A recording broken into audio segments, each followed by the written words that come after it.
Professors ہیں وہ بھی صبح کے ٹائم جب ٹرانسمیشن کر رہے ہوتے ہیں تو وہ ساتھ میں سحری کی دعا چلاتے ہیں, ہم لوگ پڑھتے ہیں, پھر ہم لوگ روزہ رکھتے ہیں, اور آپ کہہ رہے ہیں کہ اس کا کوئی مطلب وجود ہی نہیں. دیکھیں اصل میں نا ہمارے پاس حدیث کی جو کتابیں ہیں آپ سمجھتی ہیں, ایک تو صحیح ستہ ہیں 6 کتابیں ہیں, اور ان کے علاوہ 3 کتابیں اور ہیں, جیسا کہ صحیح بخاری, صحیح مسلم, جامع ترمذی, سنن ابو داود, سنن نسائی, سنن ابن ماجہ, مسند احمد, موطا امام مالک اور سنن الدارمی. یہ 9 کتابیں ہیں حدیث کی.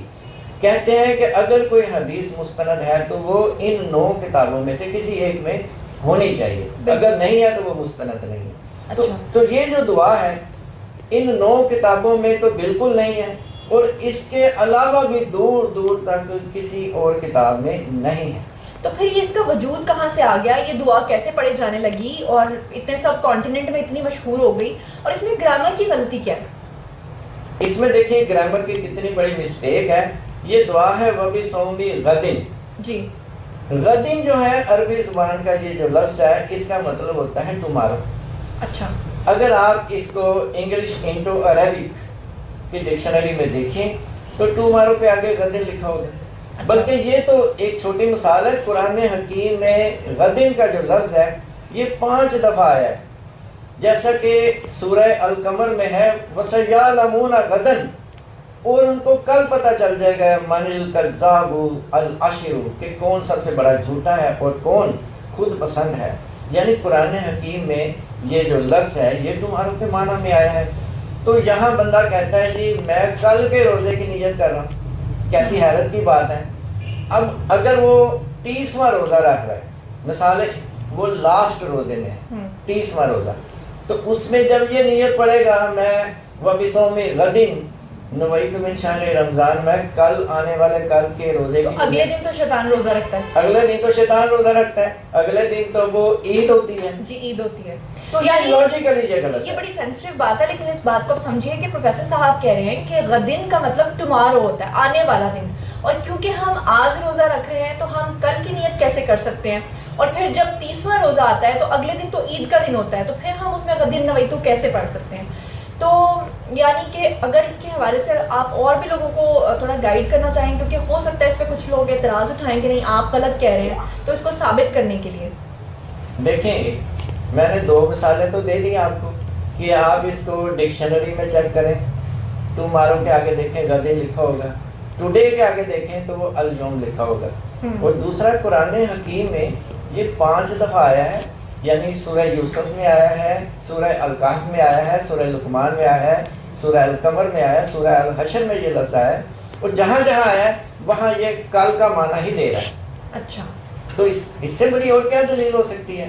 اب یہ آپ پوچھیں کہ یہ پھر یہاں کا دعا کا حصہ کیسے, یہ تو میں نے آپ سے پوچھا ہے کہ یہ پھر کیسے ہمارے ساتھ کانٹیننٹ میں تو اصل میں یہ ہے کہ ہمارے ہاں جو ہے نہ صرف پبلک میں جہالت ہے, یہ اوپر کے درجے میں بھی جہالت ہے. اچھا, اور آپ یہ دیکھیں کہ ہم تو یعنی کہ میں تو اس کو 50 سال سے دیکھ رہا ہوں. جیسے رمضان قریب آتا ہے نا تو بڑے بڑے جو کیلنڈر چھپتے ہیں جن میں لکھا ہوتا ہے کہ پہلے روزے میں سحری کا یہ وقت ہے, افطاری کا یہ وقت ہے, تو اس کے بیچ میں یہ دعا بھی لکھی ہوتی ہے وَبِصَوْمِ غَدٍ نویت, بالکل لکھی ہوتی ہے. تو ہم نے وہیں سے دیکھ کے یاد کر لیا. تو یہ جو ہے نا جس نے بھی بنائی ہے یہ کوئی پاکستان کا یا برِ صغیر کا کوئی ایسا ہی بندہ تھا جس کو عربی نہیں آتی تھی, اس نے ایسے ہی بنا دی. لیکن سب سے بڑی جہالت تو یہ ہے کہ آگے سے کسی یعنی کہ مولوی نے یا کسی عالم فاضل نے اس پر غور نہیں کیا. یہ ہے قابل, یہ حیرانی کی بات ہے کہ لوگوں نے پی ایچ ڈیز بھی کی ہوئی ہیں لیکن انہوں نے اس چیز کے اوپر کوئی تحقیق ہی نہیں کی کہ یہ دعا جو ہم پڑھ رہے ہیں غلط ہے. اب میں یہاں ایک تجویز دینا چاہتا ہوں. میں خود عربی زبان کا پروفیسر ہوں, میں نے گورنمنٹ کالجز میں 30-35 سال عربی پڑھائی ہے, تو میں سمجھتا ہوں کہ غدن کا مطلب ٹمارو ہے. تو یہاں یہ ہونا چاہیے وَبِصَوْمِ الْيَوْمِ, میں آج کے روزے کی نیت کر رہا ہوں, نویت من شہر رمضان. تو اس کو جو ہے نا رائج ہونا چاہیے, حکومت تک بھی یہ بات وَبِصَوْمِ الْيَوْمِ, نہیں وَبِصَوْمِ الْيَوْمِ, وَبِصَوْمِ الْيَوْمِ نویت من شہر رمضان. اوکے, تو چلیں جی پروفیسر صاحب عربک کے پروفیسر بھی ہیں, لینگویج پہ بھی ان کو پوری دسترس حاصل ہے, 35 سال سے اپنی خدمات بھی سر انجام دے رہے ہیں, تو ان کی طرف سے ایک بہت بڑی غلطی کو ہائی لائٹ کیا گیا ہے، اور ان کے توسط سے میں سب لوگوں سے یہ التجا کرتی ہوں کہ اگر وہ غلطی کر رہے ہیں تو اس کو وہ ٹھیک کر لیں، اور اللہ کرے کہ اس رمضان میں اگر لوگ واپس وہی دعا پڑھ رہے ہیں تو اس کو ٹھیک کریں، اور جو پروفیسر صاحب نے صحیح بتایا ایک دفعہ پھر سے پروناؤنس کر دیں تاکہ لوگ اس کو ریکارڈ کر کے اس کو یاد کر لیں۔ پہلی بات تو یہ ہے کہ یہ جو نیت ہوتی ہے یہ دل سے ہوتی ہے، نیت کا الفاظ سے کوئی تعلق نہیں ہے، لیکن اگر آپ نے الفاظ ادا کرنے ہیں تو غلط نہ کریں۔ درست یہ ہے وَبِصَوْمِ الْيَوْمِ نَوَيْتُ مِنْ شَهْرِ رمضان۔ ٹھیک ہے، تو پھر اس سے نہیں مانگیں گے تو کس سے مانگیں گے؟ اور جب اس سے بندہ مانگتا ہے تو پھر وہ مانگنے والے کی لاج بھی رکھتا ہے۔ ان ربکم حیی کریم یستحیی من عبدہ اذا رفع یدیہ ان یردہما صفرا۔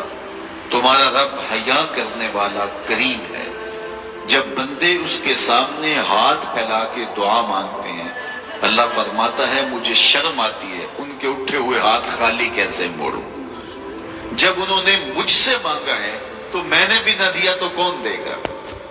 میں ایک سادی سی بات کرتا ہوں، اتنے لوگ جتنے لوگ یہاں بیٹھے ہیں اگر کسی دنیا دار کے ڈیرے پہ چلے جائیں اور اس سے کوئی چیز طلب کریں اور وہ دینے کی استطاعت رکھتا ہو تو وہ کیا خالی لٹائے گا؟ وہ کہے گا اتنے لوگ آگے ہو تو ڈیرہ داری کی شان کے خلاف ہے کہ میں ان کو خالی لٹاؤں۔ تو جب یہ دنیا دار خالی نہیں لٹاتا تو رب کیسے خالی لٹائے گا؟ جب بندے اس کی دہلیز پہ چل کے آ جائیں تو وہ بندوں کی ضرورتوں کا کفیل ہے اور ان کے ہر درد کو جانتا ہے اور ان کی ضرورتوں پڑھا کتنی مرتبہ؟ 100 مرتبہ۔ کیا پڑھا؟ سبحان اللہ و بحمدہ۔ فرمایا کہ اس کے گناہ سمندر کی جھاگ کے برابر بھی ہوں تو اللہ معاف فرما دے گا۔ تو یہ اپنے وظائف میں شامل کر لیجئے، سبحان اللہ و بحمدہ۔ اور حدیث بخاری ہے، بلکہ بخاری کی سب سے آخری روایت ہے کہ 2 کلمے ایسے ہیں جو اللہ کو محبوب ہیں اور زبان پر مشکل نہیں، زبان پر بڑے آسان ہیں، اور جب میزان پہ رکھے جائیں گے تو پلڑے کو جھکا دیں گے، بڑے بھاری ہیں میزان پہ۔ وہ 2 کلمے یہی ہیں، سبحان اللہ و بحمدہ، سبحان اللہ العظیم۔ تو اگر اس کو 100 مرتبہ روزانہ پڑھے تو سمندر کی جھاگ کے برابر بھی گناہ ہو تو اللہ معاف فرما دیتا ہے۔ میرے حضور نے ارشاد فرمایا ہر شے کا ایک دل ہوتا ہے، اور قرآن مجید کا دل سورہ یاسین ہے۔ والنجم اذا ہوا، اور پیارے چمکتے تارے محمد کی قسم جب معراج سے اترے۔ حضور تو وہاں تک گئے، جنتیں بھی پیچھے رہ گئی، سدرہ بھی پیچھے، لیکن پلٹ کے پھر آ گئے۔ وہ ہر عالم کی رحمت تھے، جہاں چاہتے وہ رہ لیتے، مگر ان کی مہربانی کے یہ عالم پسند آیا۔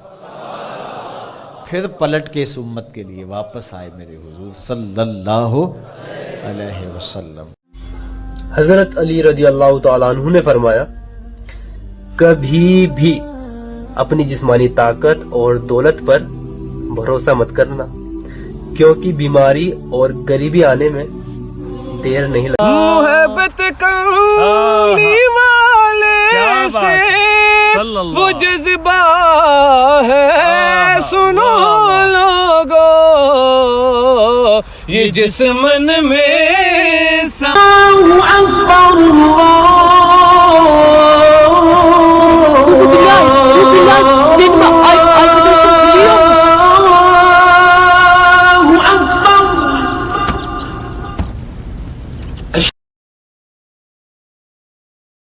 اللہ ایک ہے جس کا دوسرا نہیں۔ پوچھا کون سے 2 ہیں جن کا تیسرا نہیں؟ فرمایا دن اور رات 2 ہیں، ان کا تیسرا نہیں۔ پوچھا وہ کون سے 3 ہیں جس کا چوتھا نہیں؟ فرمایا لوح قلم کرسی 3 ہیں، ان کا چوتھا نہیں۔ پوچھا کون سے 4 ہیں جن کا 5واں نہیں؟ فرمایا توریت، زبور، انجیل، قرآن مجید 4 ہیں، ان کا 5واں نہیں۔ فرمایا کون سے 5 ہیں؟